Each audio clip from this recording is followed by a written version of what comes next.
हा पाऊस जो आहे तो नाशिक जिल्ह्यामध्ये पाहायला मिळतोय। या ठिकाणी रात्रीपासून विजांच्या कडकडाटासह तुफान पावसाने रात्रीपासून सुरुवात केलेली असून आताही या ठिकाणी वादळी वाऱ्यासह पाऊस सुरू आहे। या ठिकाणी रस्त्यांना देखील नद्यांचं स्वरूप आलंय, तर सोसाट्याचा वारा हा सुरूच आहे। याच ठिकाणी नाही तर महाराष्ट्रातील पुणे तसेच सोलापूर इथं तुफान वादळी वाऱ्यासह पाऊस सुरू असल्याचं सध्या लाईव्ह पाहायला मिळतंय।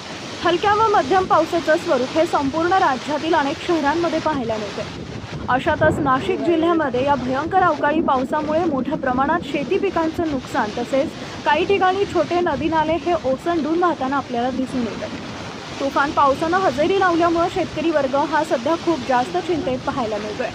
नागरिकांना उन्हाच्या उकाड्यापासून खूप सारा दिलासा मिळाला, पण खूप साऱ्या जिल्ह्यांमध्ये आणि महाराष्ट्रामध्ये विजांच्या कडकडाटासह सध्या पाऊस सुरू आहे।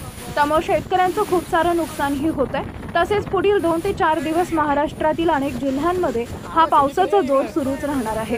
त्या अगोदर पावसासंदर्भातील अशाच प्रकारच्या अपडेट पाहण्यासाठी लवकरात लवकर आपल्या चॅनलला सबस्क्राइब करून नोटिफिकेशन बेल आयकॉनवरती टाका। तर बघू शकता पावसानं पुणे तसेच नाशिक जिल्ह्यामध्ये कशा प्रकारे थैमान घातलेलं आहे। तसेच तुफान पावसाला छत्रपती संभाजीनगर इथं सुरुवात झालेली सध्याच्या घडीला पाहायला मिळते। तुम्ही ज्या ठिकाणी आहात त्या ठिकाणी सध्या पाऊस पडत आहे का? कमेंट करून आम्हाला नक्की कळवा।